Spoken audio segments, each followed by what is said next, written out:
So if I type my name into this Spotify royalties guesstimator thing, it's actually fairly accurate. In 2024, I made roughly $4,000 from streaming on all of my music that's been distributed to Spotify and other DSPs. The vast majority of which is also music that coexists on music libraries and gets placed in a lot of, user-generated content, in advertisements, and sometimes TV shows and films. And while that $4,000 that I earned from streaming is a small fraction of what I earn from performance royalties and custom composing contracts throughout the year, it is a nice little bonus and perhaps something that can grow into a more substantial source of income over time. Who knows? A question that I hear a lot is, can you upload your music library and sync tracks to Spotify as well? The answer to that depends on the library that you're working with. Not all are the same. And many of the sync libraries and publishers that I've worked with, especially the ones that are working directly with TV shows, have taken issue with it. But then again, the question itself is kind of an interesting one, because I'd say at least half of the music that I write, maybe more, has really no business being on Spotify in the first place, because it's not music that's meant to be listened to passively. And what I mean is that no one is tuning into Spotify to listen to my quirky dramedy tracks or my brooding tension cues. This is music that's designed to augment a specific type of scene in, typically a reality TV show or like a documentary or something like that. These types of tracks are generally, they're very minimal.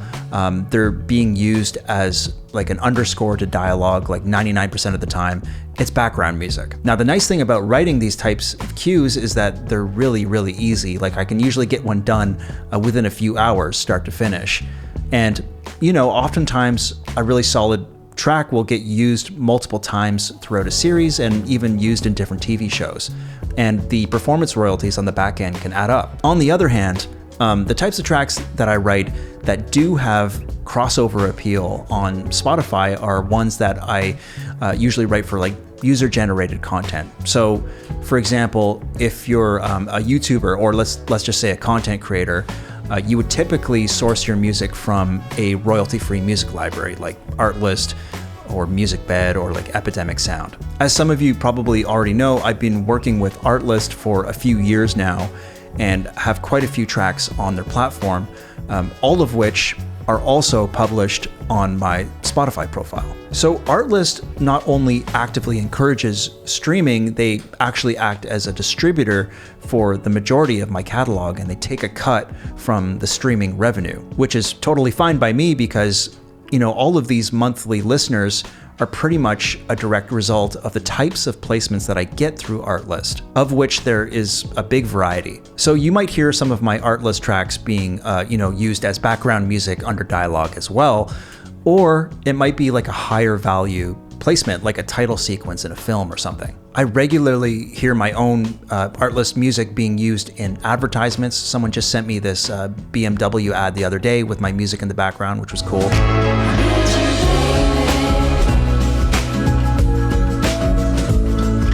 And I even see people making their own music videos to my tracks on YouTube. So a lot of these placements are not just background music. Some of them put the music front and center, and people will Shazam it.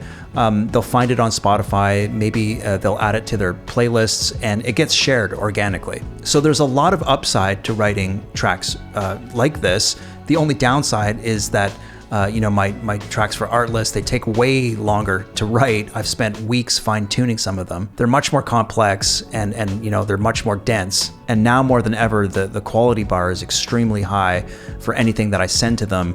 A track will often go through like 3 or 4 rounds of revisions before it's approved. So it is a process, but it's a rewarding one because these types of songs, they have much wider appeal. And it's cool because I'm collecting streaming and performance royalties on these tracks, and they offer a lot more value in terms of exposure as well. And yes, by the way, I do collect performance royalties on my royalty-free tracks. The term royalty-free is actually a bit of a misnomer.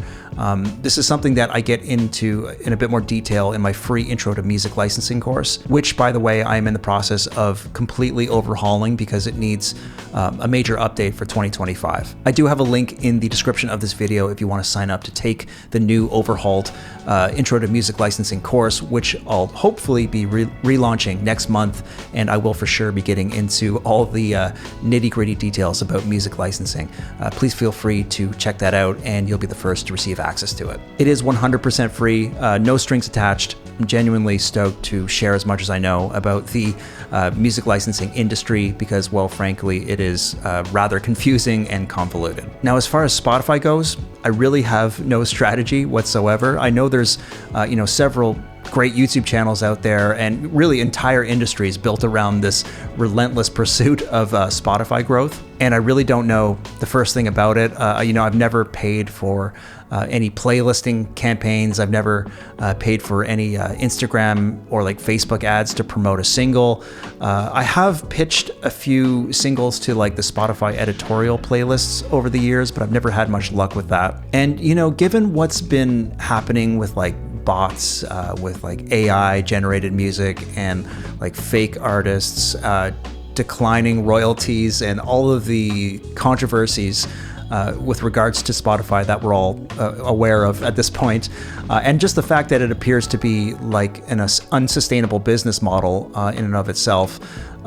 These things, I guess they make it difficult to get super excited about streaming numbers. And I think that we place way too much value on these metrics, but I also don't want to sound ungrateful. Like, I'll take the metrics as an indication that my music is, resonating with some people, which is awesome. And the $4,000 or so that I made last year from streaming is like, it's like free magic money. I didn't do anything other than just, put the music up there. So I do have conflicting thoughts. Like, on one hand, I feel like maybe this is something I should be paying more attention to. And on the other hand, I see Spotify as this like big, ugly corporate machine that like doesn't pay artists what they deserve. And that kind of rubs me the wrong way. But in any case, despite all that, I'm going to keep focusing on licensing opportunities and custom work like I've always done, because I guess, that's where the real money is at, thus far anyway. Maybe that'll change over time, but I doubt it. All I really know is that the one thing that's consistently paid off for me in the long run, maybe I guess my strategy, you can call it that, is just not slacking on quality, just putting in that extra effort with every single track that I put out there, always striving for quality over quantity. I'm really proud of some of these tracks, and it's nice to see them get a bit of love in the streaming world and in the licensing world. And yeah, that's pretty much it. I thought I'd share some thoughts on how the two worlds intersect because it's kind of interesting. So that's my rant for today. Let me know what you think in the comments below, especially those of you who know a lot more about Spotify than I do. I'd love to know if you have any like recommendations for like strategies that maybe aren't super time consuming, because I don't have a lot of free time. But yeah, thanks for tuning in. As always, check out the links for the free Intro to Music Licensing course below, and also check out productionmusictools.com. This is where I host all of my production courses. And in the meantime, wishing you all happy composing. I will see you soon. Bye.